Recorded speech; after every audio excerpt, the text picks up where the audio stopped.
Healing Inner Child. Kenali 3. Luka. Masa kecil yang tanpa sadar mengontrol hidup dewasamu. Pernahkah Anda bertanya pada diri sendiri, kenapa aku selalu takut ditinggalkan? Mengapa pujian dari orang lain terasa lebih penting daripada pendapatku sendiri? Atau kenapa sulit sekali untuk benar-benar percaya pada orang lain? Jawaban atas pertanyaan-pertanyaan ini mungkin tidak ada di masa kini, melainkan tersembunyi dalam suara lirih dari masa lalu Anda. Suara inner child yang terluka.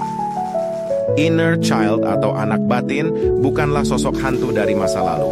Ini adalah sebuah konsep psikologis yang merujuk pada bagian dari diri kita yang menyimpan semua kenangan, emosi, dan keyakinan dari masa kecil. Ia adalah sumber kreativitas, kebahagiaan, dan spontanitas kita. Namun, ketika anak batin ini mengalami kebutuhan yang tidak terpenuhi, pengabaian, atau kritik tajam, ia akan membawa luka-luka itu hingga dewasa.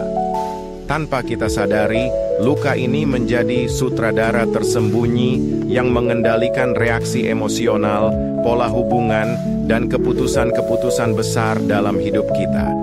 Manfaat mengenali dan menyembuhkan inner child. Menghadapi masa lalu memang tidak mudah, tetapi imbalannya sangat besar. Menyembuhkan luka inner child akan membawa transformasi positif yang mendalam, seperti hubungan yang lebih sehat. Anda berhenti mencari validasi berlebihan atau sabotase hubungan karena takut ditinggalkan. Peningkatan harga diri, self-esteem. Anda belajar memberikan cinta dan penerimaan pada diri sendiri, tidak lagi bergantung pada persetujuan orang lain. Regulasi emosi yang lebih baik, Anda lebih mampu mengelola pemicu emosional, triggers, dan tidak lagi dikendalikan oleh reaksi impulsif. Memutus siklus negatif, Anda bisa menghentikan pola perilaku tidak sehat yang mungkin diwariskan dari generasi sebelumnya. Merasa utuh dan otentik, Anda bisa hidup lebih jujur sesuai dengan nilai-nilai Anda, bukan berdasarkan ketakutan dari masa lalu. Konsep inner child didukung oleh berbagai penelitian di bidang neuroscience dan psikologi. Teori keterikatan, attachment theory, dipelopori oleh John Bowlby. Teori ini menunjukkan bahwa kualitas ikatan kita dengan pengasuh utama di masa kecil membentuk cetak biru untuk semua hubungan kita di masa depan. Jika ikatan ini tidak aman, misalnya karena pengasuh tidak konsisten atau abai, kita akan cenderung mengembangkan pola hubungan yang penuh kecemasan atau penghindaran saat dewasa. Neuroplastisitas. Penelitian otak menunjukkan bahwa pengalaman, terutama yang emosional di masa kecil, membentuk jalur saraf di otak. Pengalaman negatif menciptakan jalur siaga yang membuat kita lebih reaktif terhadap stres. Kabar baiknya, otak bersifat plastis. Artinya, melalui proses penyembuhan, healing, kita bisa menciptakan jalur saraf baru yang lebih sehat dan resilient. Proses ini disebut reparenting, memberikan kepada diri dewasa kita apa yang tidak kita dapatkan di masa kecil. 3 luka masa kecil yang paling umum. Meskipun setiap pengalaman unik, ada 3 jenis luka fundamental yang sering kali menjadi akar dari banyak masalah di usia dewasa. 1. Luka pengabaian, the abandonment wound. Luka ini muncul ketika seorang anak merasa ditinggalkan secara fisik maupun emosional. Akar masalah, orang tua yang bercerai, sangat sibuk bekerja, sakit, meninggal dunia, atau tidak hadir secara emosional, dingin, dan tidak responsif. Anak menafsirkan ini sebagai, aku tidak penting, makanya aku ditinggalkan. Gejala di masa dewasa, menjadi people pleaser ekstrem agar tidak ditinggalkan. Cemburu berlebihan dan posesif dalam hubungan. Kesulitan atau panik saat harus sendirian.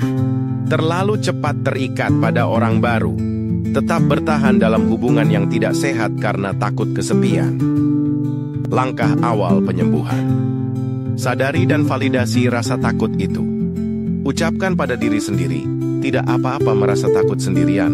Sekarang aku sudah dewasa dan aku bisa menjaga diriku sendiri. Aku tidak akan meninggalkan diriku.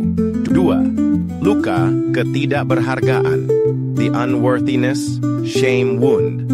Luka ini tertanam ketika seorang anak terus-menerus menerima pesan bahwa dirinya kurang, salah, atau tidak cukup baik. Akar masalah, orang tua yang sangat kritis, sering membanding-bandingkan dengan orang lain, mempermalukan anak di depan umum, atau menetapkan standar yang tidak realistis. Pesan yang tertanam adalah, ada yang salah dengan diriku. Aku harus sempurna agar bisa diterima. Gejala di masa dewasa, perfeksionisme yang melumpuhkan dan takut membuat kesalahan. Inner critic, suara di kepala yang sangat keras dan menghakimi. Sulit menerima pujian karena merasa tidak pantas. Kecenderungan untuk menyabotase kesuksesan sendiri. Sangat sensitif terhadap kritik sekecil apapun. Langkah awal penyembuhan, latih belas kasih pada diri sendiri, self-compassion. Saat suara kritik muncul, balas dengan lembut. Aku sudah melakukan yang terbaik. Aku boleh berbuat salah. Nilai diriku tidak ditentukan oleh pencapaianku. 3. Luka ketidakpercayaan, the trust wound. Luka ini terbentuk ketika lingkungan masa kecil terasa tidak aman, tidak bisa diandalkan, dan penuh dengan janji-janji yang diingkari. Akar masalah, janji yang tidak ditepati, batasan pribadi yang dilanggar, kekerasan, fisik, verbal, atau memiliki pengasuh dengan perilaku yang tidak bisa diprediksi, misalnya karena kecanduan. Anak belajar bahwa dunia ini tidak aman dan orang lain akan menyakitiku. Gejala di masa dewasa, sangat sulit untuk membuka diri dan membiarkan orang lain masuk. Selalu curiga terhadap niat baik orang lain, cenderung mengontrol segalanya untuk merasa aman, menghindari keintiman emosional atau fisik, meyakini bahwa pada akhirnya semua orang akan mengecewakan. Langkah awal penyembuhan, mulai dari hal kecil, belajar mempercayai diri sendiri dan intuisi Anda terlebih dahulu. Penuhi janji yang Anda buat untuk diri sendiri, misalnya berjanji akan olahraga dan melakukannya. Ini akan membangun kembali fondasi kepercayaan dari dalam. Perjalanan menyembuhkan inner child bukanlah tentang menyalahkan masa lalu atau orang tua kita. Ini adalah tentang mengambil tanggung jawab atas kebahagiaan kita saat ini dengan memberikan apa yang kita butuhkan, pengertian, validasi, dan cinta tanpa syarat. Dengan mengenali luka-luka ini, kita mengambil langkah pertama untuk membebaskan diri dari belenggu masa lalu dan akhirnya menjadi versi diri kita yang paling otentik dan damai. Refleksi adalah kunci. Ambil waktu sejenak untuk merenung.